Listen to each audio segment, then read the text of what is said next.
everybody. Good afternoon. I'm glad to see several people here today.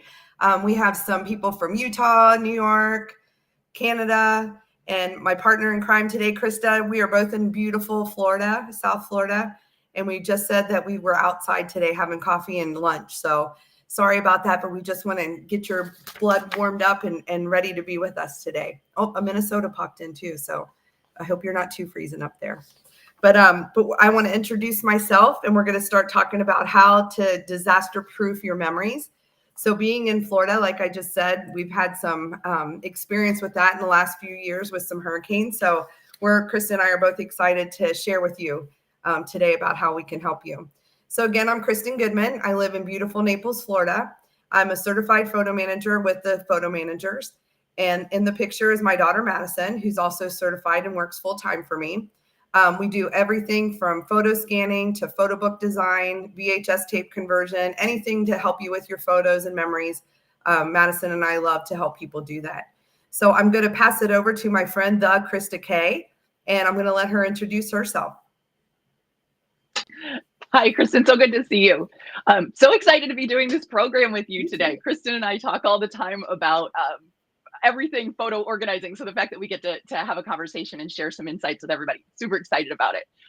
So I am Krista Kowalczyk, but everybody calls me Krista K. My big Polish last name is a little hard one to pronounce. So Krista K. I am a lifelong photographer. My background's a little different than Kristen's, which I think is why we complement each other so well. I am a lifelong photographer, photo lover. I have my bachelor's degree in photography. I actually went to RIT in Rochester, New York. I know we have Angela from Rochester who's with us here. So I'm happily a Floridian now, though, especially because I hear it's snowing up there in Rochester. But anyway, I have owned my photography business, Impressions Photography, for over 25 years. I photograph families and weddings. It wasn't until Hurricane Ian, though, that I found myself helping people with their photographs. So here in Southwest Florida, Hurricane Ian came through and sent floodwater through thousands of homes. We had as much as 15 feet of floodwater, destroyed 5,000 homes, damaged almost 50,000 homes. So it really was a catastrophic storm. And I just hopped in as a professional photographer and started helping people to try to salvage their flood damaged photographs. And through that experience, I realized that a lot of people just didn't have, they didn't know how to proactively secure their pictures. People didn't know there was even methods that they could have digitized those photos ahead of time, that there was things that you can do to be proactive and secure your pictures. So I just kind of transitioned from helping people through the hurricane to trying to help people just every day on social media and talking to people like Kristen here about just proactively securing pictures. So that's kind of my background. A little bit kind of more about the hurricane. Kristen and I both help people after Hurricane Ian, so I think we can both speak on this. It was disastrous. I started volunteering and just going from home to home, knocking on doors, helping people to try to salvage their flood damaged photographs, and found myself in the middle of quite a catastrophic, just the things I saw as things I never want anyone else to have to experience that again or go through that. What I saw, the pain of living through a natural disaster is immense, but then to also have lost all of your family memories is just it's heartbreaking. So that's why I'm passionate about helping people today. I'm glad we're here together, Kristen. And I know you saw some crazy things too, Kristen. I know you did as well. Oh, yeah. So we're in downtown Naples, and my husband, we have a gallery downtown. So I had just had, different people bringing things in or asking what to do. And unlike Krista, who loves to be on Instagram and stuff and do videos, I was so nervous about it. And I just threw my hat on. I was a mess and would just start telling people what to do to, save some of their things and products to use. And one tip that is so strange and weird, you would never think maybe, is you put wet photos in the freezer, right, to stop mold growth. And, if you had power, I mean, that was the thing too, like who had power? I even had clients helping me that would say, hey, do you need another freezer? Because we have power. And so just the community of people, like how you're saying that you helped too, Krista, like we all just jumped right in and helped people. We had another client that she had brought this wet, dirty video in, VHS tape. And she's like, I think this is my wedding video that I've never watched. Oh, no. And I'm like, never watched? And so I was so nervous to try to process that, and how lucky to be part of the photo managers. We have a vendor in New Jersey, the Photo Bridge, Julie. She was awesome. I text her a picture. She's like, just bag it up. Don't wash it. Don't do anything. And she recovered that. So again, being able to have connections, not only the expert that I became that I didn't plan on, just like yourself, just having these resources and different people to help us in this industry is just, we're so lucky to have that, right? Like, it's like, oh my gosh. Oh, absolutely. Yeah, for sure. So yeah, absolutely. Well, today, I thought let's go ahead and talk about some of the methods that everybody can use to proactively secure their pictures and make sure they have them digitized before disaster strikes. We're just showing a couple pictures here. Let's just the mess. Look at how, I mean, some of that is just wet. We called those the bricks on the right. We called them the bricks once they dried out. And you can re-soak them, you guys, to help them come apart. Okay, here we go. Yes, let's dive in. Okay. So yeah, Kristen, if you want to talk a little bit more about kind of the first method is the Epson Fast Photo. Okay, so there's the Epson Fast Photo scanner that's in there. Lots of us use a scanner like that. So what the Fast Photo does is it'll scan your pictures in a stack. So it'll do, the fronts of the photos. It's just a feeder type scanner, where we also use some different type scanners that might be a flatbed for larger things. But this is a great tool that you can buy on Amazon or wherever too. It does the color corrections. And you can do the backs as well. So like if somebody's written on the back of your photo, it'll show the original, the front of the photo, and then the back of the photo with the information. So that is a great way to gather that information and then put that type of metadata after you're finished organizing your pictures. So this is a great tool for sure, and something that we all use.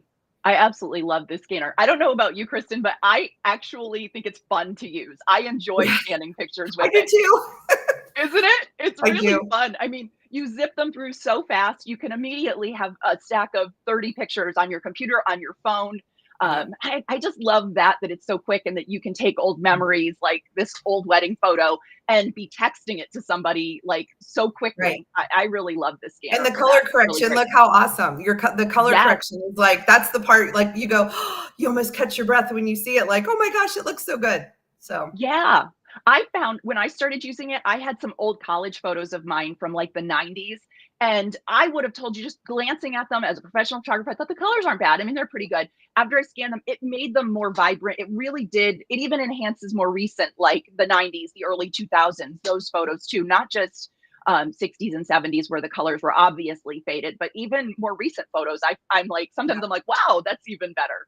Yeah, so yeah, I do love, awesome. I really do love using the scanner. I love that too. Mm-hmm.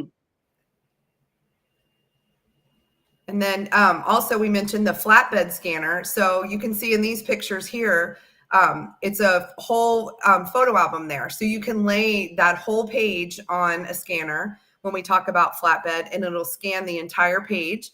And then you can go back and crop them. But what I like to do too is talking about the digitizing and being prepared for a storm or fire, flood, whatever.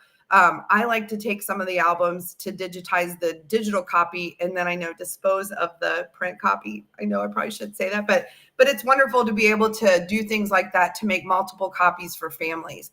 I had somebody that brought me in an album that was from World War II, and it was the old black pages with white writing. So using a flatbed scanner, I was able to lay that on there, scan the pages, recreate that book, and then they were able to give 10 copies to different family members. So using a flatbed scanner to duplicate an album, I think is fantastic.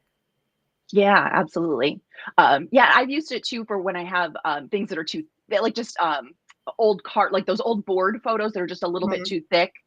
Those are great. Something that's a little damaged. I love my Epson Fast Photo to scan groups through, but it is a little nerve-wracking if you have something very fragile. I'll use my flatbed scanner for that. Or the decal photos with the jagged little edge. Yes. Sometimes if they just have a little curve to them, it's better to put those on a flatbed versus the feeder scanner, just so the corner doesn't get jammed. So just to be careful, like you're saying. Yeah, That's really I good. love so I know you use the a similar one too, but the Epson 600, the V600. I love that you can lay multiple pictures down on the glass and it will cut them up and like so you can scan 4 or 5 photos at the same time. So it's a little bit quicker than other flatbed scanners, but Yes. any flatbed scanner will do the job though. But that's my favorite for that Yeah. reason. I love it.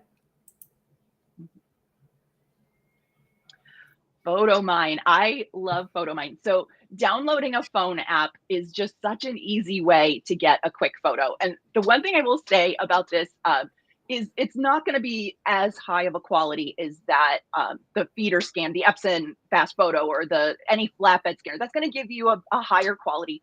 If it's photos that you're going to blow up large and you're going to want to reprint them again, you might want to really go with an actual scanner at your desk.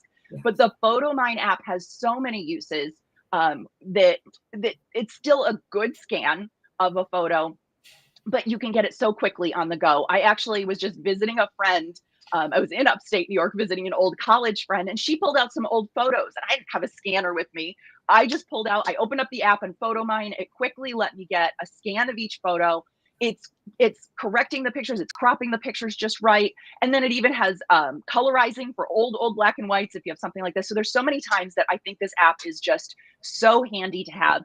And the one thing I get asked a lot on my Instagram and in different conversations is that, well, if it's not the best quality, why would you want to have a scan with this? Why wouldn't you want the absolute best quality? And here's the thing. I mean, how many photos do you have that you're never reprinting again? I mean, let's be honest, that trip to the zoo, you aren't, that's not a legacy photo. That's not something you're passing down for generations. You just want to make sure that the memory is safe because while it might have just been a trip to the zoo with the kids when they were little and not something that's going to be passed down for generations, you would be heartbroken if that special memory was gone. So I think this solves that in that it helps you easily get a digital copy of a photo. You automatically have it on your phone. You can send it to your computer. It has great little enhancements and little features you can do. So I mean, I think it has a lot of great applications. So I definitely suggest people download this app. I think it's a really PhotoMine is just a great app for scanning with your phone.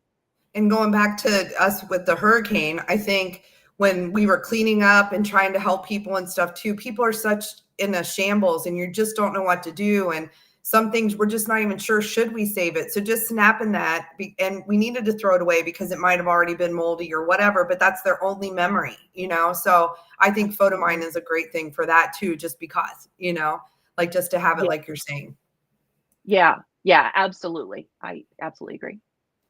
And then I also think it's great to look into free resources that you can use. I visited the Family Search Center in Salt Lake City last year, and I was blown away. So the Family Search Center is a whole network of places that you can go. They have scanners that you can use. It's really fabulous. So the one in Salt Lake City was amazing. That's like their main location. They've also have affiliated locations with libraries and churches all over the country. But then even just your library in general, there's lots of libraries. And Kristen, you were saying you've done a lot with the genealogy group in Naples. I think Yeah, so another great there's free resource. So just there's a lot of different groups, genealogy clubs, probably in your own communities, but they really do a lot of things here with ours. And they do a Zoom meeting each month, but an in-person meeting. And I'm going to be a speaker at their meeting May 13th. But even the meeting I went to, there were 75 in attendance a month or two ago, and at least that many online. But they talked about this center. So that's funny that you're sharing that today about how great it is. And just great Amazing, resources yeah. to, even if you're getting ready to start your genealogy or just trying to do a little bit of research, just another great resource to have for sure. Yeah, absolutely. For sure. Hire a professional. Everybody who follows me on Instagram, yes, I'm the one preaching this every day. We put so much effort into changing the oil in our car, or I have a lawn service that comes. We have all of these things that we do that we're doing to proactively take care of the things we own. But I don't think enough people are taking the steps that are necessary to proactively secure their pictures. It's kind of like out of sight, out of mind. But having experience, helping to save thousands of photos after the hurricane and also seeing thousands more photographs that were destroyed, I know how heartbreaking it is to just not have those photos anymore. I think it's a very just a very difficult thing that I don't want anyone to experience again. So what I suggest to people is put a time frame on it. If you're going to get the scanner or you're going to go to the Family Search Center, you're going to do one of these methods to scan your photos, say, give yourself a time limit. I'm going to do it by the end of summer. And if you don't, I think it's time to really consider hiring a professional that will do it. They'll do it for you. They'll do it even better. And I've been to Kristen's studio. I know like the work you're doing down there. It's amazing. And on a daily basis, you are getting so much done for people, and you are getting those pictures safe for them. So I think it's so important that people are thinking about this. And if you're out there, give yourself a deadline. Just say, I'm hiring Kristen, or I'm going to go to the photo manager's website and I'm going to look at their resources and find a professional at a certain time frame, because this is something that has to be done. I personally, and I know Kristen, you would agree with me on this, I don't think it's a matter of if your photos will be destroyed. It's just when. Really, it's a when, because it's more than just, it's more than just natural disasters. It's so many other things that that are caused. It's just time. Time is fading your images, and just a little humidity, and not, it's just a tiny. So many things. So I am a huge advocate for just hire a professional, and I highly recommend Kristen from Clicking with Kristen here. Well, and I'm glad you mentioned the photo managers. I've been part of it since 2012. Technology changes minutely sometimes. So it's just great to have resources, and we get training every year. And, if it's something that you're interested in, or anybody that's on this with us today, so make sure you subscribe. I forgot to say that. So make sure you subscribe to go back and watch this again. But if you want to learn more about being a photo manager, you can go to the photo manager's website. And I think that Rebecca just popped it in our chat. So it's just a great resource, great people. Even like with myself in South Florida, like we have snowbirds down here, and people come from north or south or head back north, and so it's great. I get referrals from people all the time that way, or they bring stuff down, or I can find somebody for them where they're at. And sometimes you just need to ask the question of, what do I do with this? Like, you might get something strange that you have never seen. Like, I get weird things in boxes all the time, but it's great to have resources to figure out how we can digitize those for people. Yeah. So that's really it's interesting, Kristen. So do you sometimes take small groups that, like, say somebody doesn't want to give you every photo, but maybe just a portion of just the slides, they don't know what to do with or something? So I mean, that's really great. Yeah. And the boxes that we're showing, we mentioned archival methods. So that picture with those, that's the archival boxes for, permanent storage. You just want to be careful with what you do store your photos in over long term.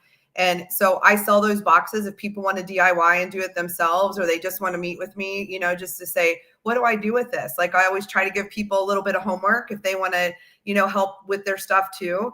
Like, I'm not always about, here, I'll do all of it for you. And I can. Yeah. But, sometimes, it's great to work alongside with people. And I hate to call my client. I don't like to call my clients my clients. They all end up becoming my friends. It's such a personal thing that we do for people, and just great stories and history that we get to preserve. So we just want to make sure that we're helping people and doing everything the right way and great resources for sure. Yeah. Oh, I think that's awesome. And I do think, like, the photo manager's website, I think that's really a great, or just, subscribing to this channel, because there are so many other resources here too, in addition. So even for somebody who is going to DIY the project, I definitely think subscribing to this channel is such a good idea, because there's just so much information on it. So sure. Definitely. Great. Sure. And Krista has an amazing Instagram page. I'm going to toot your horn a little bit. But you're just always really, you share so many things, and you're showing people what to do, and you don't hold back on that. And I think that's how we all are as photo managers too.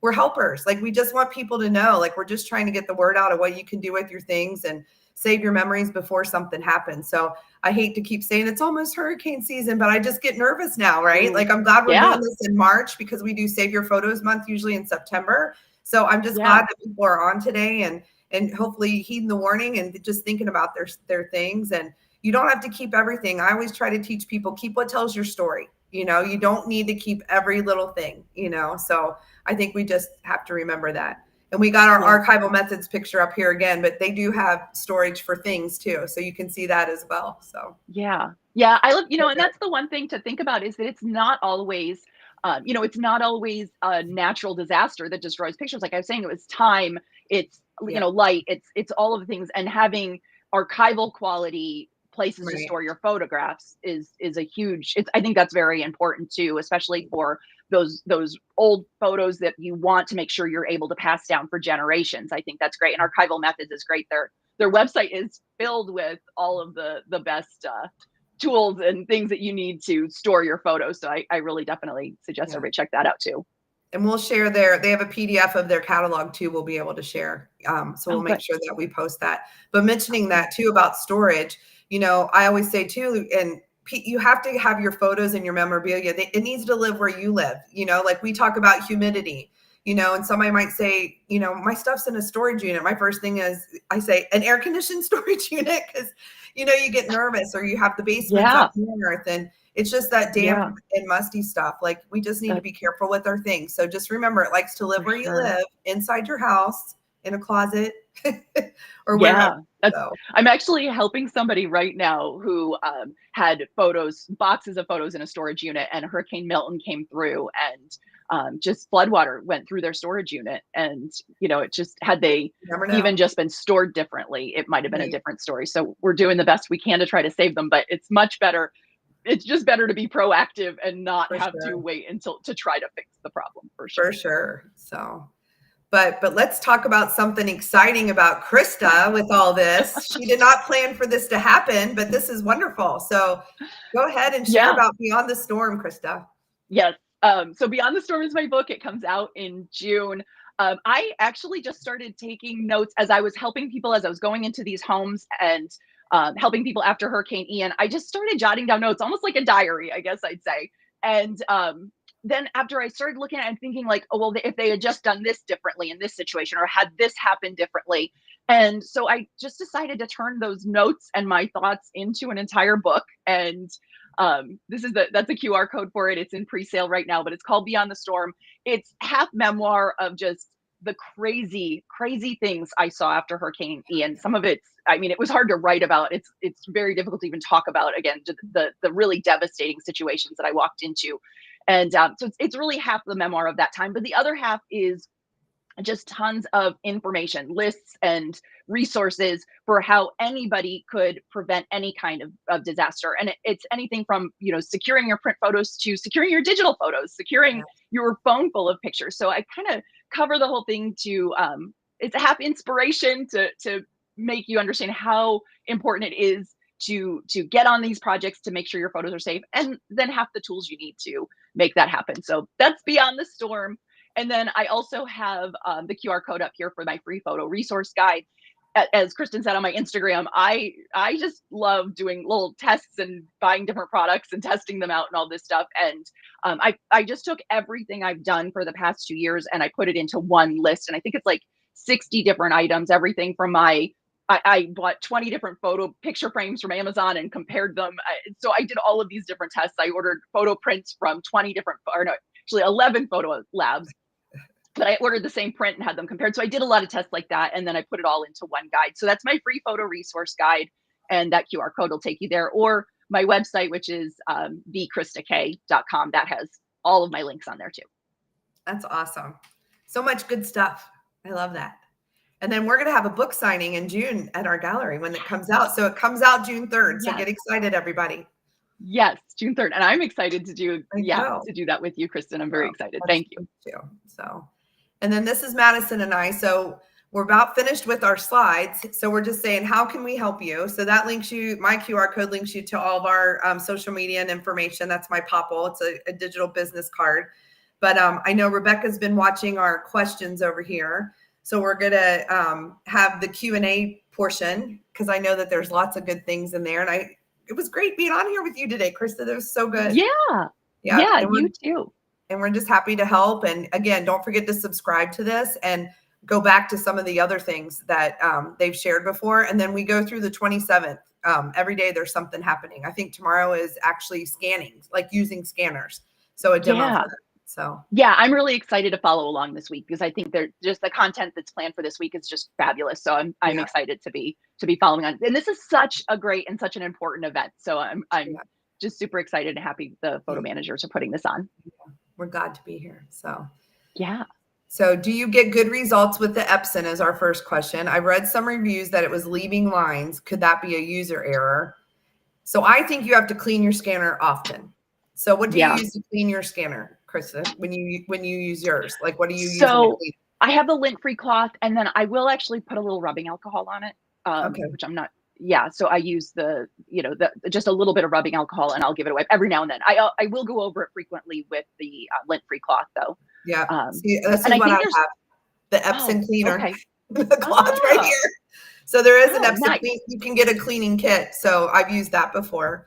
And Oh, it's that's just, smart. and there's also sticky sheets that Kodak, it's a Kodak product because I have Kodak equipment as well. And so it's just, you can feed those in there and it pulls the dust off. And I use the blower too. You need to have a little blower to blow your dust off. So I mean, I appreciate reviews and stuff. My daughter's a review reader for everything. And I just kind of, sometimes I think you got to take it with a grain of salt. I hate to say it that way, but Yeah. if it's super bad, I get that. But I think their I think equipment's really good equipment. I think it's fabulous. I think it just does come down to cleaning. Same. When I was at the Family Search Center in Salt Lake City, they had they had dozens of scanners available for people to use, and they had several of the Epson Fast Photo. And I got talking to the gentleman that was running that area. I asked him every question possible, but he said they've never had any trouble with all of I mean, they've had, I don't know, 6 or 7, I don't remember, but they had a whole line of them. And he said that they clean them every day, though. At the end of every day, they go through and they just wipe them down. And he said they've been using the same ones over and over again for a long time and had no problems. And I'll say something too about feeder scanners. I did not, any of the photos that I dried out that were wet, I put them all on my flatbed scanner just because I didn't want to feed them through in case they, even after they were dry, in case for mold and reasons like that too. So I did everything on a flatbed, for that stuff too. Agreed. And I think the same if you're taking photos out of an adhesive back album, if they have any of that adhesive left on the back, don't send those. You need to make sure they're very clean. So I am cautious about what I send through too. Yeah, you have to, you can't just go willy-nilly sending things through a feeder scanner because you will end up with problems. Yeah. For sure. And Archival Method sells something for sticky things too. It's like a piece of tissue that it's 4x6 or 5x7 already pre-cut that you can stick on the back of the sticky, and it'll feed it through. Another product. Genius. Shout out to Angela. Woohoo. Yeah, genius. Yeah. Yeah. So what's our next one? Have we evaluated the Canon image scanner? I have not at all. I haven't used that one. I'm actually going to switch to camera scanning once my equipment dies. That's the next thing to go to. And it says Canon Image Formula RS40 scanner. Wow. So if anybody wants to post, I have not, but if anybody wants to answer that over there in our chat, that would be great. But we can find out for you, David. We'll see if anybody else through the photo managers have used that. So I want to enlarge photos to 5x7 and 8x10. What is the best scanning setting for this? Also, how can I enlarge a digital photo for an 8x10 that may only be 2 to 3 megabytes? And so my husband is a printer and we print everything here. So we usually scan photos at 600 DPI. And so he's one that always says at 600 DPI, he could go easily to 16x20. There's also resizing software. So if you've taken a photo, the digital photo, I'm assuming maybe on a phone. So there's some resizing software that helps with that. And so more than likely a print shop would have to help you with doing that, not just your regular, Walgreens, CVS, somewhere like that. You would probably, maybe an MPix could help with that. So what do you think, Krista? Anything you want to share on that? Yeah, no, I agree. I scan everything at 600 DPI and I've blown things up larger and I think everything looks fabulous at that DPI. I'm not certain on, on the reset. I have no thoughts on. We print a lot. And just talking about the DPI, as you increase the, 600, 1200, 2400, it slows your machine down. So, but again, like Krista mentioned earlier, are you ever going to print that 6-foot picture? Like my husband prints big pictures. So it's like, are you ever going to print something that big? Are you just going to share it? Are you going to put it in a photo book? But again, there is resizing software to help things to get larger if you did need something printed large, something special. So, but does anybody else have any questions? I think that's our last question in our chat. Again, don't forget to subscribe to our channel. And we're really excited that everybody hopped on today. And I'm excited to do this finally with Krista. For us to be together. We're not too far apart, maybe like 30 minutes apart, but but it's been great to get to know her and all the things that she does. And we became fast friends, and it's just awesome to be able to help people in our community and prepare for the storms that we hope don't come again, but we feel like we're ready. And I'd love to give a shout out to Kathy Stone, who's in Canada, who really helped me when I had issues. She's another photo manager. And I know that we have some different things that we can post about her site, her website, because she has a lot of good things that you can resources to go back to if something happens. And again, when we say not the if, the when. When, so, yeah. With our crazy weather and fires and things. So, but and I want to say we did an awesome thing yesterday, or Halle Show did out in LA, helping fire victims and stuff yesterday. Epson donated Absolutely scanners amazing. for them to do a scanning project out there which was amazing. So again, wonderful community here with the photo managers and all the people and businesses involved with us. So again, we're so thankful to be part of this and be on today with you guys. Absolutely. Thank you, everybody.